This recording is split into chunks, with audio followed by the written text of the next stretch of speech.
Chers amis, sur Internet, sur Facebook et YouTube, je vous salue au nom précieux de notre Seigneur Jésus-Christ. Je suis le pasteur Jean-Claude Ndagano de l'église Rema, ici en Afrique du Sud, Rema Bible Church, extension de Potchefstroom dans la province du Nord-Ouest. Et nous bénissons le Seigneur pour la grâce qui nous fait de nous retrouver une fois de plus cet après-midi avec vous dans notre programme Le Temps de responsabilisation sur notre page, mais aussi depuis le début de l'année, nous sommes en train de naviguer dans l'école de la foi. Nous sommes donc à l'école de la foi. Que Dieu soit loué pour sa grâce, que Dieu soit loué pour sa faveur qui nous fait de nous retrouver une fois de plus cet après-midi. Et gloire à Jésus-Christ pour cela. Donc si vous êtes déjà en train de nous suivre, manifestez-vous, faites-nous signe que vous êtes là. Nous voulons savoir qui est déjà présent en train de nous suivre. Donc manifestez-vous. Et nous sommes là ensemble pour passer ces moments ensemble. Donc, gloire à Dieu. Et nous commençons par partager la vidéo avant de commencer avec les enseignements d'aujourd'hui. Nous allons partager la vidéo. Donc, je vous salue, vous tous qui êtes déjà connectés, vous tous qui êtes là avec nous, connectés. Que Dieu vous bénisse, que Dieu vous bénisse.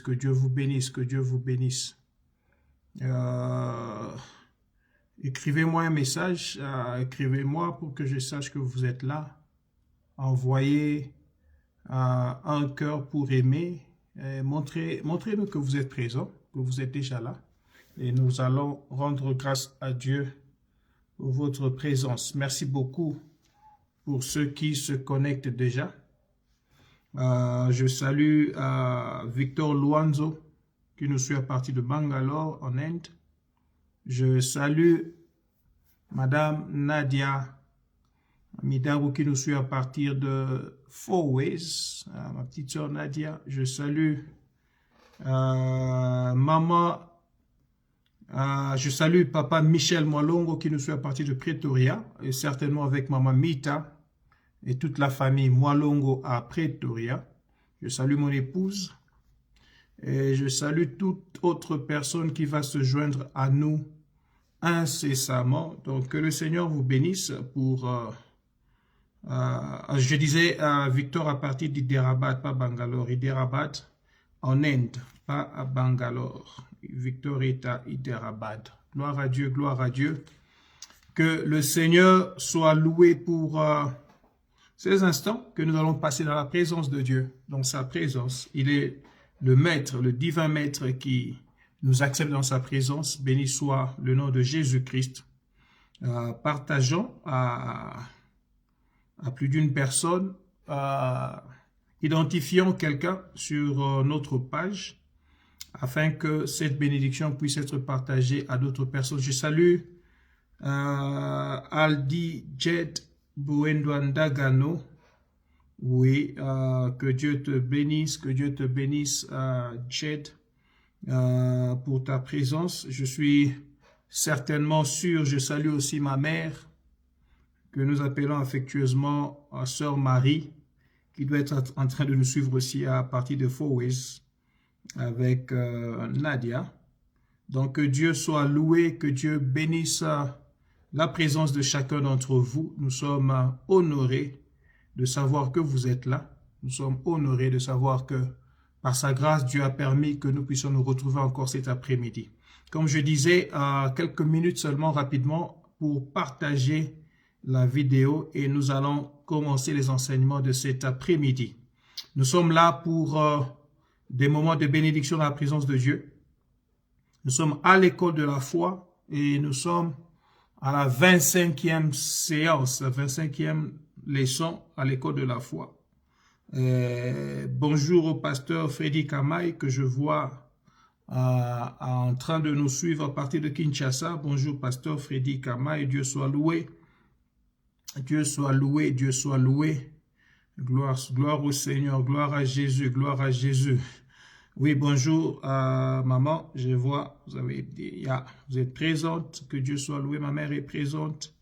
J'ai vu sœur Marie présente et me salue, gloire à Dieu, gloire à Dieu. Donc partageons la vidéo, identifions quelques personnes sur nos pages, ayons quelques personnes qui vont nous suivre maintenant.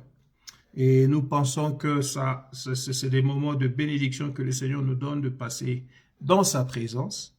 Des enseignements sur la foi. Nous sommes à l'école de la foi. Et comme je disais, c'est la 25e séance.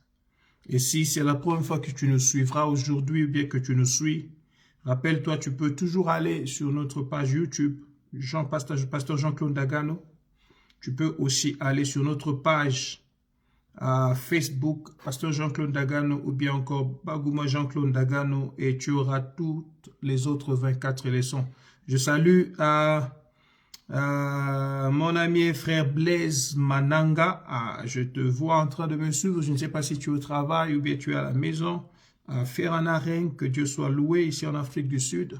Je salue mon fils Percy Tambembo que je vois aussi présent en train d'identifier des personnes. Que le Seigneur soit béni pour toutes les personnes qui sont fidèles, qui nous suivent chaque samedi. Et je n'ai pas encore vu les amis de France, je crois qu'ils doivent être là. Si vous n'êtes pas encore là, connectez-vous les amis de France, de Paris. Je parle bien sûr de Lisa, ma petite sœur, je parle de mon beau-frère parfait, Chimanga, je parle de Papa Célestin Jate et Maman Cynthia, je parle de maman, mamie, Marie-France Bakatus et je parle de maman Lydia Ngoma Chita. Connectez-vous, un peu plus d'autres personnes de France qui se connectent régulièrement à nous. Que Dieu vous bénisse, que Dieu vous bénisse, que Dieu vous bénisse. Qui est déjà là, qui est encore là, qui n'est pas encore là. Et dans 2 minutes, nous commençons avec les enseignements d'aujourd'hui. Finissons à partager. Partageons encore, partageons. Gloire au Seigneur. Nous avons commencé depuis le samedi passé. Non, il y a 2 samedis, nous avons commencé l'enseignement sur la foi réelle. La foi réelle. Ou encore la vraie foi. Ou encore la foi typique de la Bible. Ou encore la sorte de la foi que Dieu veut que nous puissions avoir, la sorte de la foi biblique. Je suis en train de parler, en anglais nous parlons de God-like kind of faith. God-like kind of faith, la foi à la forme de celle que Dieu veut que nous puissions avoir. Et c'est de cela que nous sommes en train de parler. Si nous finissons de partager, nous allons prier et nous allons commencer l'enseignement d'aujourd'hui, bien sûr, en vous rappelant rapidement, en résumé, c'est que nous avons déjà vu jusque-là. Que Dieu bénisse toute personne. Prions et commençons les enseignements d'aujourd'hui. Père Dieu de gloire, éternel Dieu tout-puissant, nous te disons merci pour ces instants. Moins ta parole, sois avec nous. Au nom de Jésus-Christ. Amen. Alléluia, gloire à Dieu, gloire au Seigneur Jésus-Christ. Donc, une fois de plus, mes salutations à tout le monde qui nous suit maintenant. Et vous tous qui allez nous suivre après, que le Seigneur soit béni. Je me présente encore, je suis le pasteur Jean-Claude Ndagano et je vous parle à partir de l'Afrique du Sud, précisément dans la province du Nord-Ouest et dans la ville de Potchefstroom. Que Dieu soit loué. Nous avons commencé, comme je disais, samedi passé, l'enseignement sur la vraie foi, la foi réelle, la foi typique de la Bible ou encore la sorte de la foi que Dieu voudrait que nous puissions avoir.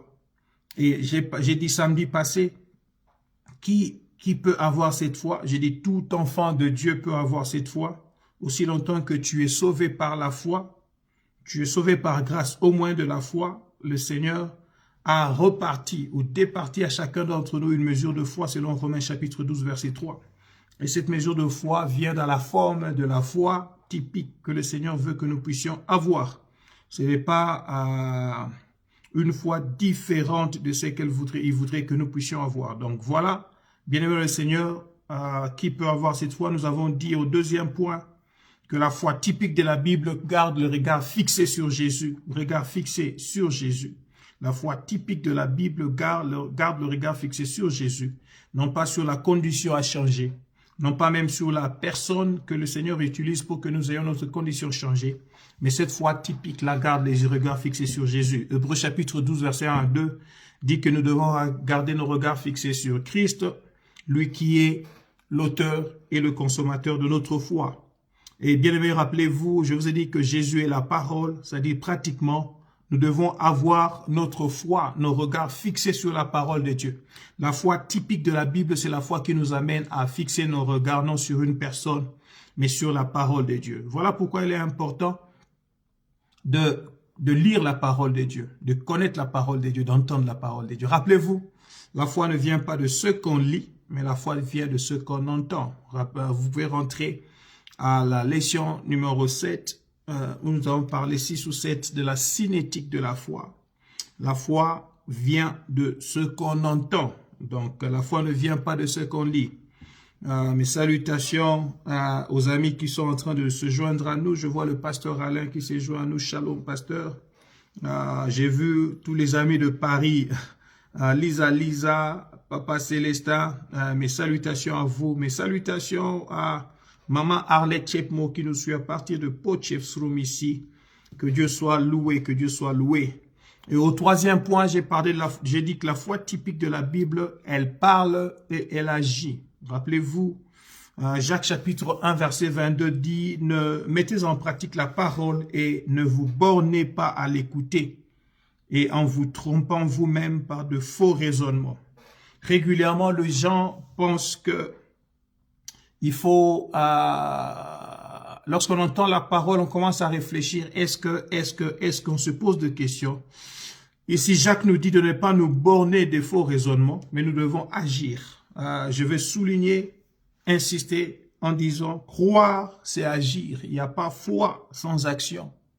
Parce que même Jacques dit, la foi sans œuvre, c'est-à-dire la foi sans action, est une foi morte.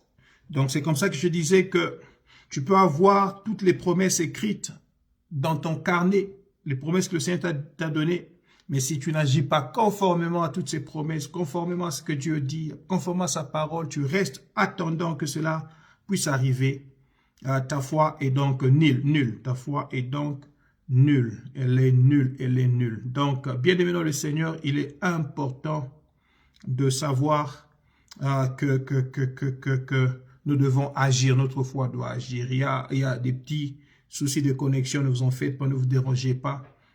Cela va se normaliser normalement, va devenir normal et l'on ne devra pas avoir de problème.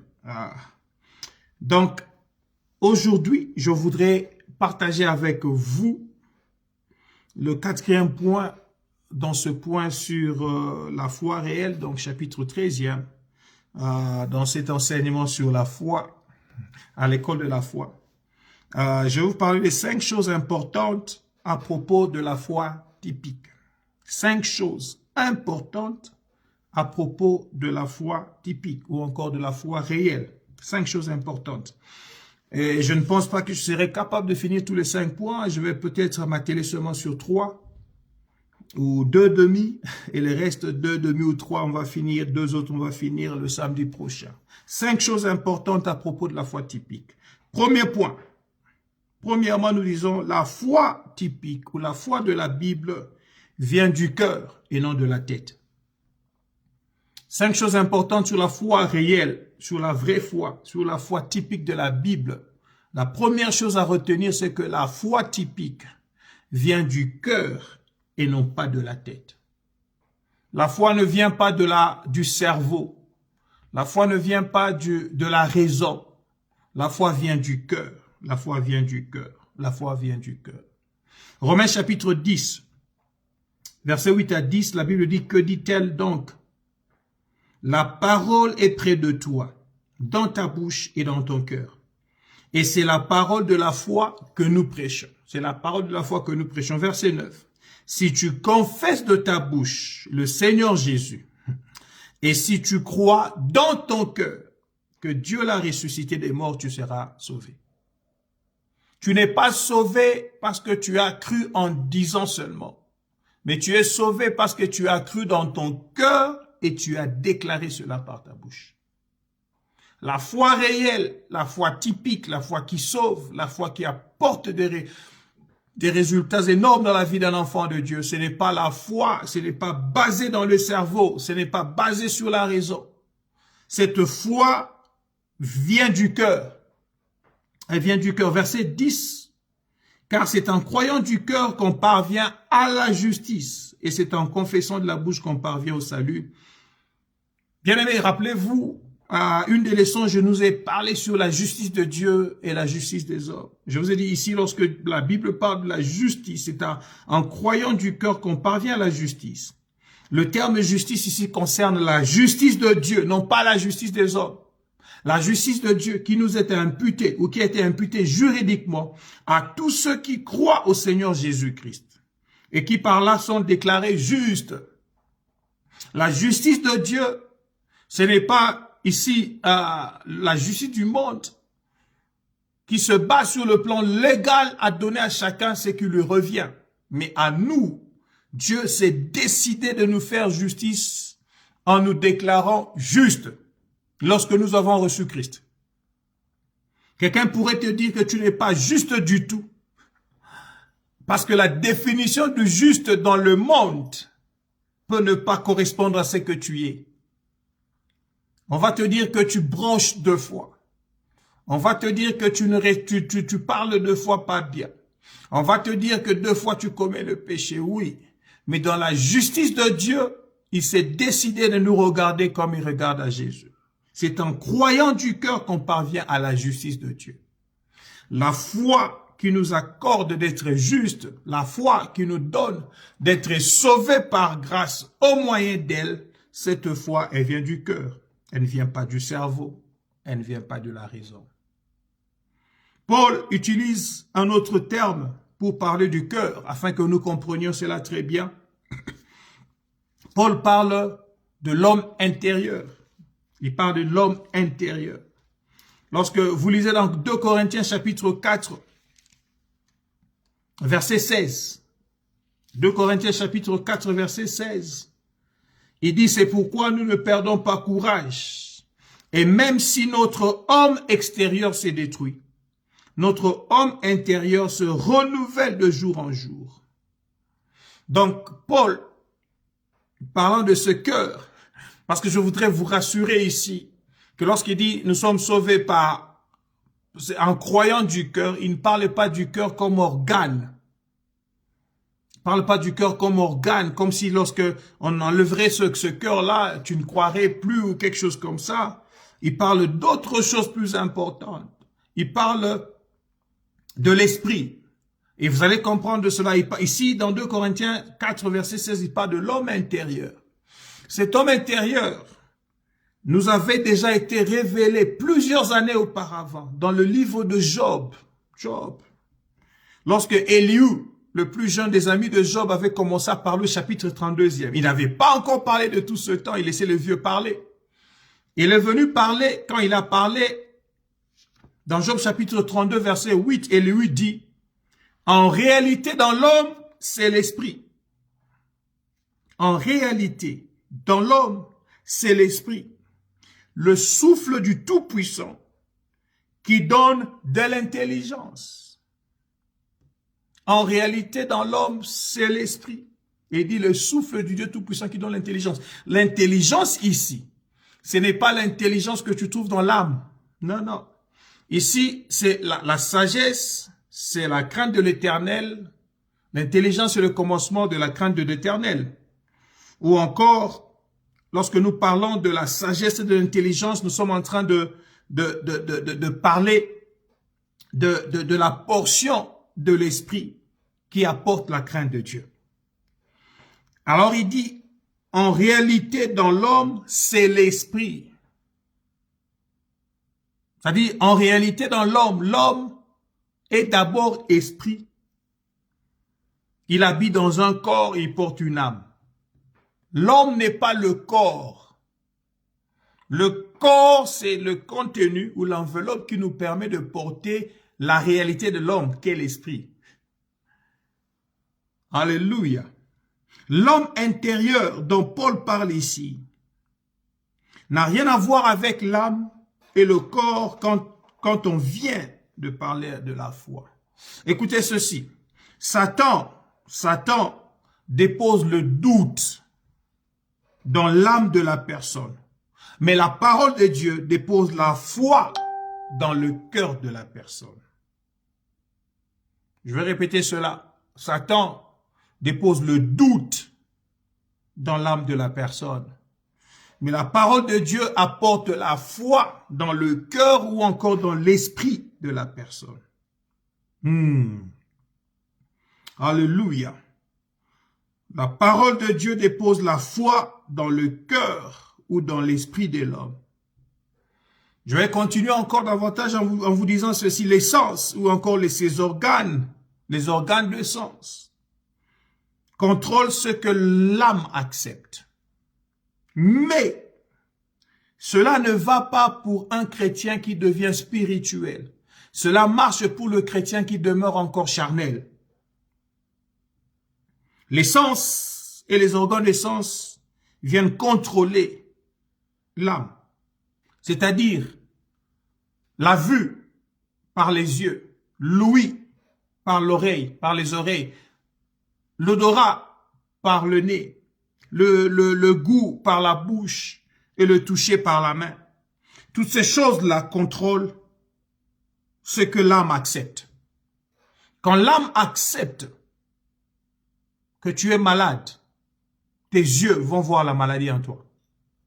Quand l'âme accepte que tu n'as pas à manger, quand l'âme accepte que tu n'as rien, ta bouche, je ne sais pas, je veux dire, ta bouche va aussi parler, dire que tu n'as rien. Mais cela va continuer jusqu'à ce que l'esprit va devenir dominant dans la vie du croyant. Le processus est lequel? Voilà pourquoi Paul nous dit, dans Romains chapitre 12, verset 2, ne soyez pas conformes au siècle présent. Il parle du temps et de la période, et même du milieu dans lequel nous vivons maintenant. Mais il dit, soyez plutôt transformés. Comment? Par le renouvellement de l'intelligence. Bon, l'original, c'est pas tellement l'intelligence ici, parce que l'intelligence, c'est seulement une composante de l'âme. La version King James, qui est plus proche de la version hébreu que Louis II, dit « Soyez transformés par le renouvellement de votre âme. » The renewal of your mind, le renouvellement de votre âme. Pourquoi l'âme entière? Parce que l'âme n'a pas que l'intelligence comme composante. L'âme a aussi la raison comme composante. L'âme a aussi la conscience comme composante. La conscience est la partie qui soutient la morale, qui te dit, sans même recevoir la parole de Dieu, il y a de l'instinct en toi qui te dit faire ceci est mauvais, faire cela est bon. Ça, c'est un homme charnel qui n'a même pas encore été rempli de l'Esprit de Dieu et qui vit les choses de Dieu par le contrôle de ses sens et de ses organes de sens. Jusqu'à ce que l'Esprit de Dieu devienne dominant sur la personne. Parce que tu ne t'es pas laissé conforme aux choses de la terre, mais tu as commencé à renouveler ton âme, afin que l'âme commence à accepter les choses qui sont spirituelles et à se lever au niveau de l'esprit. Parce que cette âme-là, elle est tenue soit à aller vers le spirituel ou à demeurer charnel. Alléluia. La foi vient du cœur, la foi vient de l'homme intérieur.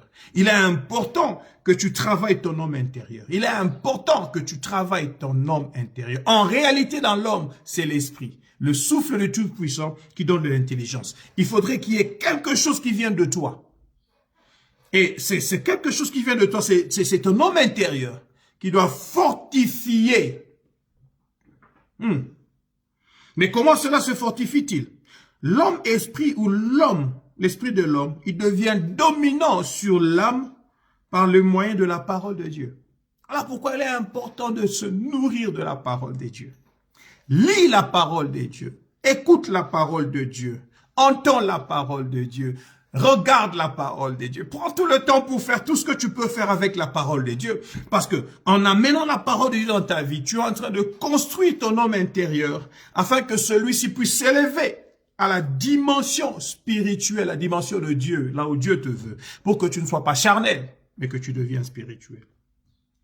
Paul, parlant aux anciens de l'église d'Éphèse, dans Actes chapitre 20, il parle aux anciens de l'église d'Éphèse, Actes chapitre 20, verset 31. Il dit 31-32. Actes chapitre 20, verset 31-32. Pierre dit, Paul dit, veillez donc, vous souvenant que durant 3 années, je n'ai cessé nuit et jour d'exhorter avec larmes chacun de vous. Et maintenant, je vous recommande à Dieu et à la parole de sa grâce, à celui qui peut quoi? Qui peut faire quoi? Qui peut édifier et donner l'héritage à tous les sanctifiés. Il dit, maintenant je vous recommande à Dieu et à sa parole, ou à la parole de sa grâce, et à celui qui peut édifier. La parole de la grâce, la parole de Dieu est capable de pouvoir édifier. La version anglaise amplifiée parle de to build up, c'est-à-dire construire l'homme intérieur. L'homme intérieur ne peut être construit que par la parole de Dieu. Donc, c'est-à-dire de la même manière que tu nourris l'homme extérieur par la nourriture, que tu lui donnes 2, 3, 4 fois, autant de fois par jour, tu dois aussi être capable de nourrir l'homme intérieur. Je vais ouvrir une parenthèse pour vous montrer, je parle de l'édification ou de la construction de l'homme intérieur. 1 Corinthiens chapitre 3 à partir du verset 9. Permettez-moi de vous amener là-bas parce que c'est un enseignement important. Paul parle du fondement qu'est Christ, mais ce fondement-là peut se retrouver sur 2 sortes de construction. Et il y aura 2 résultats différents. Non, je vais corriger ce que je dis. Jésus-Christ est le fondement, mais il y a un autre fondement qui peut aussi exister, sur lequel d'autres personnes bâtissent. Et ça va avoir 2 constructions différentes avec des résultats différents. 1 Corinthiens chapitre 3, 9 jusqu'à 16. Il est écrit, car nous sommes ouvriers avec Dieu, et vous êtes le champ de Dieu, vous êtes l'édifice de Dieu. Selon la grâce de Dieu qui m'a été donnée, Paul parle et dit, j'ai posé le fondement comme un sage architecte et un autre bâtit dessus. Mais que chacun prenne garde à la manière dont il bâtit dessus. Que chacun prenne garde à la manière dont il bâtit dessus. Écoutez, verset 11. Car personne ne peut poser un autre fondement que celui qui a été posé, savoir Jésus-Christ. Or, si quelqu'un bâtit sur ce fondement avec de l'or, de l'argent, des pierres précieuses, du bois, du foin, du chaume, l'œuvre de chacun sera manifestée. Car le jour la fera connaître, parce qu'elle se relèvera, elle se révélera par le feu, et le feu éprouvera ce qu'est l'œuvre de chacun. Verset 14, si l'œuvre bâtie par quelqu'un sur le fondement subsiste, il recevra une récompense. Si l'œuvre de quelqu'un est consumée, il perdra sa récompense pour lui, il sera sauvé, mais comme au travers du feu. Verset 16, pour finir, il dit, ne savez-vous pas que vous êtes le temple de Dieu et que l'Esprit de Dieu habite en vous? En étant le temple de Dieu, en étant l'édifice de Dieu, nous devons bâtir. Nous sommes bâtis sur Christ qui est le fondement. Mais chaque jour, la parole que nous sommes en train d'apporter sur notre vie, c'est comme des briques que nous continuons à apporter sur le fondement qui est Christ déjà, afin de pouvoir bâtir un édifice. Si tu as bâti sur Christ, ton fondement est solide, tu demeureras. Rappelez-vous de cet enseignement. Lisez mon livre sur les priorités dans la vie chrétienne, le chapitre 3, 4e, sur le fondement de la vie chrétienne, 3e chapitre sur le fondement de la vie chrétienne. Vous allez comprendre des choses que je suis en train de dire ici. Il est important, très important, que tu puisses savoir et que tu puisses réaliser que tu es bâti sur un édifice qui est solide et cet édifice est Christ. Alléluia. Donc, le premier point, la première chose importante à propos de la foi typique de la Bible, c'est que cette foi vient du cœur. Elle ne vient pas de la tête, pas du cerveau, pas de la raison. Alléluia. Numéro 2, deuxième point. La foi réelle ne fonctionne pas dans un cœur qui ne pardonne pas. La foi réelle ne fonctionne pas dans un cœur rancunier, dans un cœur qui est encore fermé, dans un cœur qui a des problèmes. La foi réelle fonctionne dans un cœur qui est libéré. Un cœur qui ne garde pas de personne dedans. Un cœur qui a accepté de pardonner. Alléluia. Marc chapitre 11, versets 25 à 26. Marc chapitre 11, versets 25 à 26. Jésus dit, et lorsque vous priez, et lorsque vous êtes debout faisant votre prière, si vous avez fait quelque chose contre quelqu'un, pardonnez. Non, si vous avez quelque chose contre quelqu'un, pardonnez, afin que votre Père qui est dans les cieux vous pardonne aussi vos offenses. Mais si vous ne pardonnez pas, votre Père qui est dans les cieux ne vous pardonnera pas non plus vos offenses. Donc quand on est debout priant, il faut d'abord pardonner. Quand on se met debout pour commencer à prier, la première chose à se rassurer, il faut se rassurer que ton cœur a pardonné. Si tu as un cœur qui ferme encore des gens dedans, si tu as un cœur qui bloque encore des personnes, un cœur qui ne veut pas pardonner, c'est un cœur qui ne sera pas, qui ne recevra pas, qui ne produira pas la foi typique de Dieu. La foi typique de Dieu, elle vient, elle ne fonctionne pas dans un cœur qui ne pardonne pas. Et au verset 24 et verset 23, vous vous rappelez de Marc chapitre 11, nous parlons de la foi. Jésus dit, je vous dis en vérité, si quelqu'un dit à cette montagne, ôte-toi de là, jette-toi dans la mer, s'il ne doute point en son cœur, mais croit que ce qu'il dit arrive, il le verra s'accomplir. C'est pourquoi je vous le dis, tout ce que vous demanderez en priant, croyez que vous l'avez reçu et vous le verrez s'accomplir. Dans Matthieu chapitre 22, verset 22, relatant la même histoire, l'évangéliste Matthieu dit, tout ce que vous demanderez avec foi dans la prière, croyez que vous avez reçu. Donc ici, nous sommes en train de parler de la foi réelle, la foi typique. Si tu veux demander quelque chose par la foi dans ta prière, afin que tu puisses recevoir, rassure-toi que tu es déjà pardonné. Donc je rappelle encore, la foi réelle ne fonctionne pas dans un cœur qui ne pardonne pas. Si tu me suis maintenant, et pendant que nous sommes en train de parler, tu as un problème contre ton frère, un problème contre ta sœur, un problème contre quelqu'un, et tu as dit, je ne pardonnerai jamais cette personne. Je te prie au nom de Jésus de pardonner la personne. Parce que la foi réelle de Dieu ne marchera pas sans le pardon. Il faut être prêt à pardonner, comme Jésus a pardonné. Bien-aimés, rappelez-vous, la foi, elle est agissante par l'amour. La foi agit par l'amour. La foi n'agit pas sans amour. Galates chapitre 5, verset 6, car en Jésus-Christ, ni la circoncision, ni l'incirconcision n'ont de valeur, mais seulement quoi? La foi qui est agissante comment? Par l'amour. Alléluia.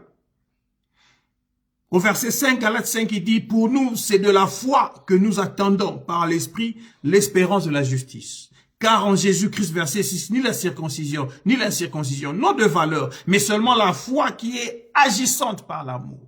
Bien-aimés, la Bible nous dit ici que la foi réelle, elle n'agit que par l'amour.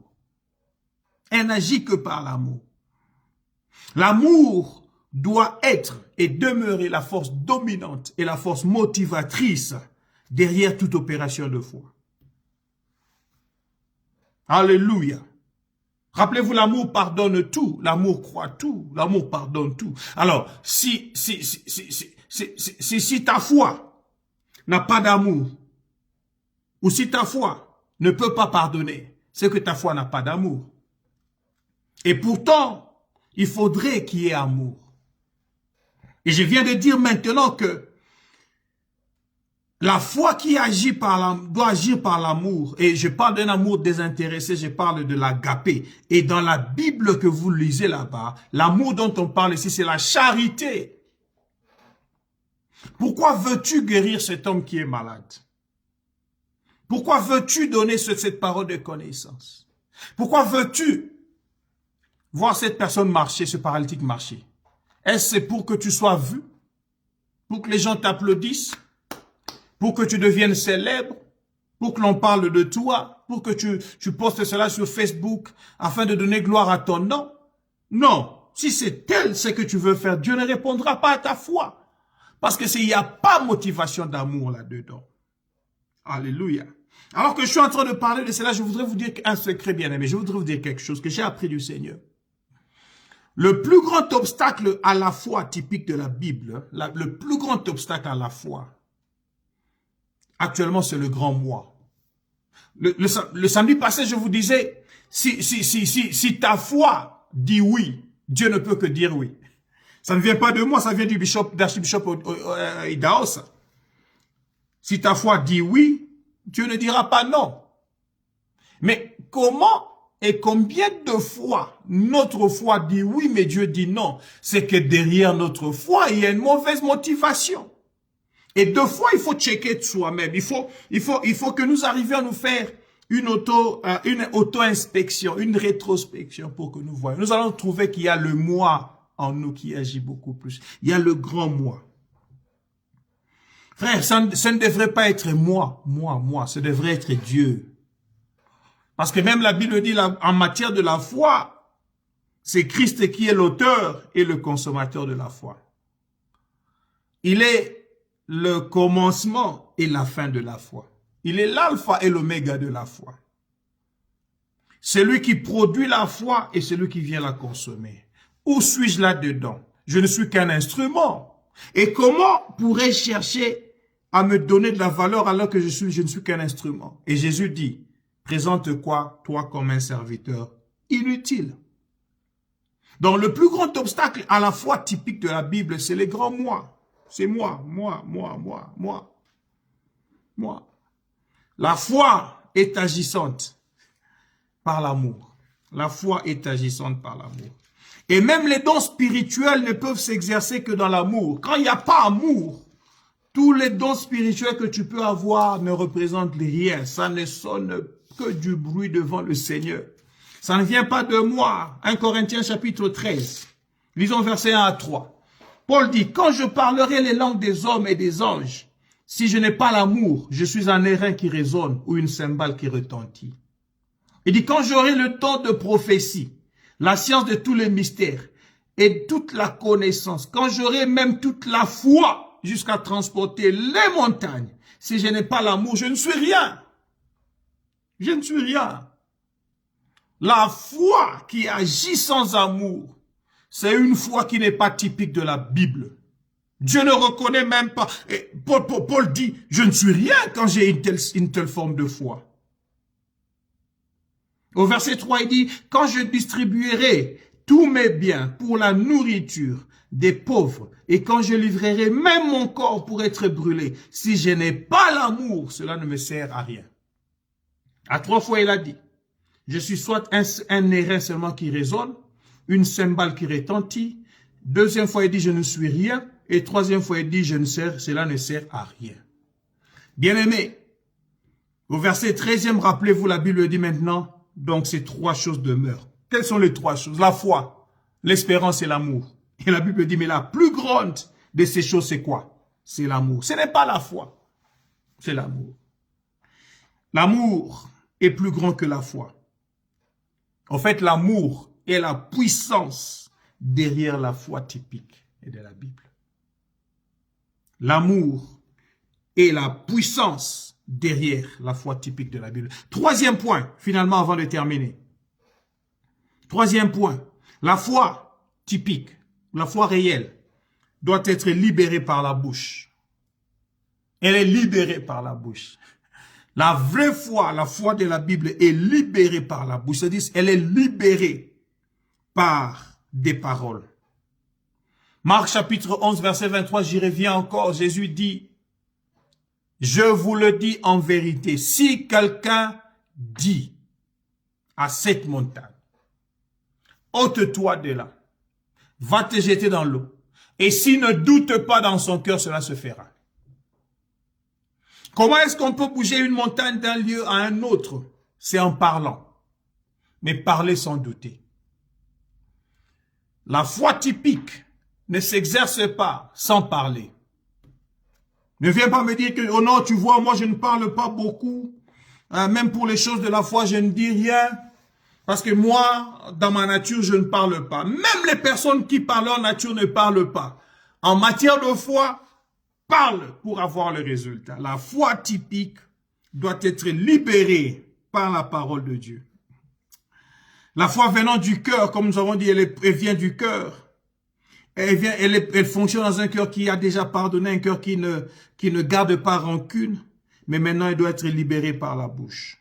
La foi venant du cœur est basée sur la parole de Dieu et non pas sur les sentiments, moins encore les sensations du corps.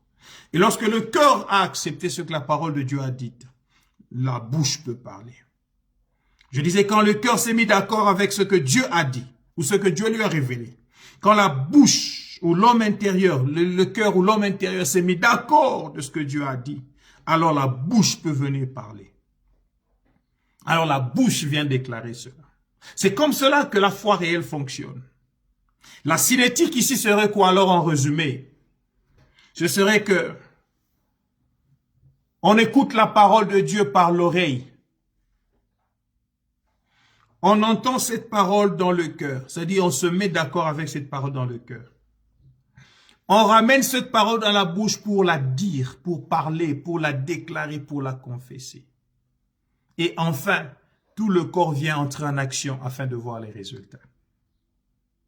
Alléluia. Êtes-vous avec moi? Je parle ici de la cinétique, de la foi typique.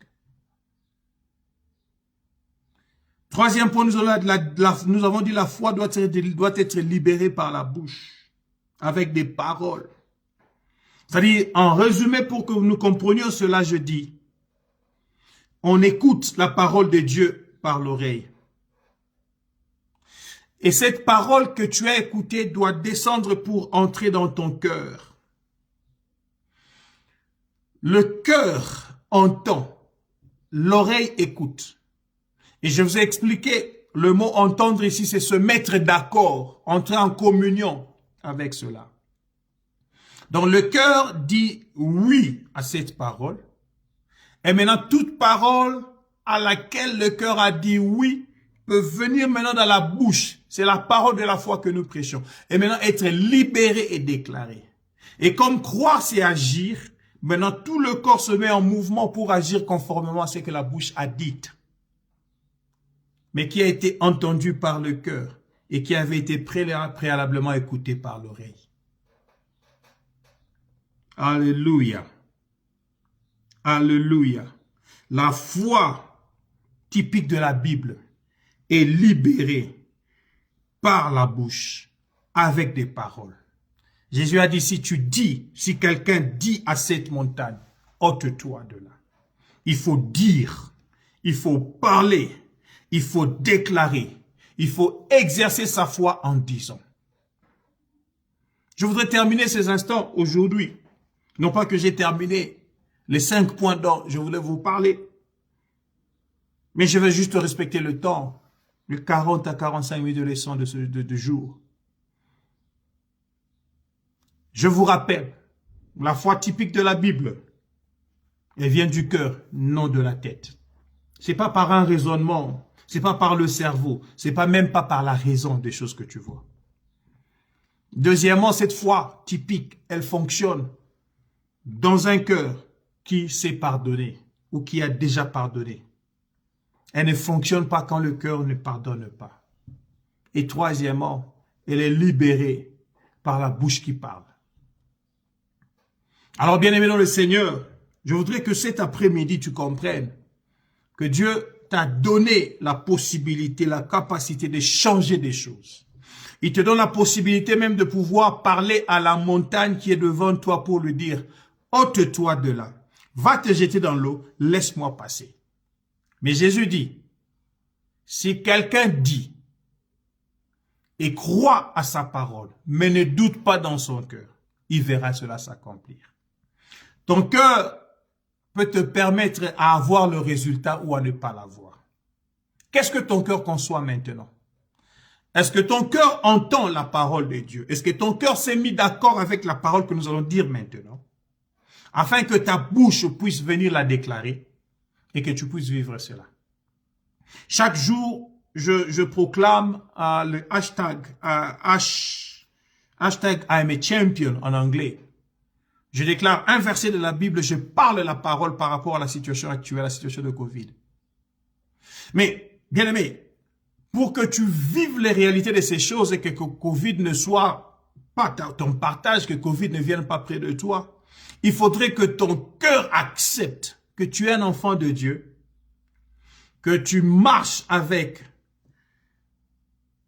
le prototype image de Jésus, que tu as été créé à son image, mais que tu fonctionnes aussi comme lui, et comme lui l'a marché sur la terre sans maladie, que toi aussi tu peux marcher sur la terre avec la santé divine, sans maladie donc, et que tu puisses maintenant déclarer et dire, aucune maladie ne s'approchera de moi, soit-elle Covid-19 ou quoi, quelle autre maladie. Que 1000 tomberont à mon côté, 10 000 à ma droite, et que moi, je ne serai pas atteint. Pourquoi? Parce que je ne suis pas les 10 000 de ma droite ou les 1000 de mon côté. Je suis différent d'eux. Je suis un prototype différent d'eux, parce que moi, j'ai accepté Christ, et ce n'est pas moi qui vis, c'est Christ qui désormais vit en moi. Je voudrais que nous puissions déclarer la parole de Dieu. Et je vais déclarer la parole de Dieu alors que je finis dans une minute sur la vie de quelqu'un. Tu es en train de me suivre maintenant. La foi doit être libérée par la bouche. Là où tu es, je voudrais que tu parles, que tu déclares quelque chose dans ta bouche. Tu espères quelque chose venir dans ta vie, dis-le. Ton frère est malade à l'hôpital, déclare qu'il est guéri au nom de Jésus. Ta sœur est malade à la maison, déclare qu'elle est guérie au nom de Jésus. Lève la personne qui est à la maison maintenant, qui était malade, dis-lui, tu peux marcher maintenant au nom de Jésus. Parce que la foi doit être libérée par la parole, et cela arrive comme cela au nom de Jésus. Je parle maintenant. Que toute maladie puisse maintenant quitter et se jeter loin de toi afin que tu passes. La montagne qui se tient devant toi maintenant, qu'elle s'appelle pauvreté, manquement, difficulté, problème. Je déclare à ces problèmes maintenant qu'ils n'ont pas de place au devant de toi. Que tous ceux qui sont au devant de toi, je te présente maintenant le Dieu de mon alliance, Jéhovah Mpandangila, qui est capable d'ôter la montagne et de frayer le chemin pour toi. Le chemin est ouvert pour toi. Tu peux marcher. Va de l'avant et que rien ne t'arrête plus au nom de Jésus. L'infertilité n'est pas ta portion. Les maladies ne sont pas tiennes. Le manquement n'est pas dans ton alliance. Je prie au nom de Jésus-Christ que tu vives la parole de Dieu. Il a dit, tu seras la tête et non la queue. Tu seras toujours en haut, jamais en bas. Là où tu avais échoué hier, demain tu réussis. Je parle pour quelqu'un et je déclare que le contrat que tu as attendu, ce mois-ci, ce contrat va être signé. Et je déclare au nom de Jésus que toute personne qui a ton dossier, la Bible dit que Dieu, le cœur de l'homme est entre les mains de Dieu. Et moi, étant dans Dieu, je déclare maintenant que ce cœur-là est penché vers toi, afin que la personne puisse trouver ton document, qu'il puisse le signer. Ce document que tu as attendu longtemps, ce contrat que tu as attendu longtemps, ou cette réponse que tu as attendu longtemps, parce qu'il manquait une signature. La signature est donnée au nom de Jésus-Christ. Nous avons ainsi prié et nous disons ensemble Amen, Amen, Amen. Que Dieu vous bénisse, que Dieu soit avec vous.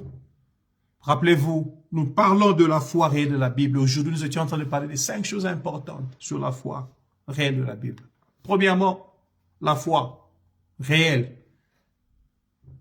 vient du cœur et non de la tête. Deuxièmement, elle ne fonctionne que dans un cœur qui pardonne. Et troisièmement, elle est libérée par la bouche avec des paroles. Le samedi prochain, nous allons continuer à partir d'ici. Parce qu'il y a encore des choses à dire sur la foi qui doit être libérée par la bouche. Et nous allons voir les 2 autres points. Que mon Dieu vous bénisse.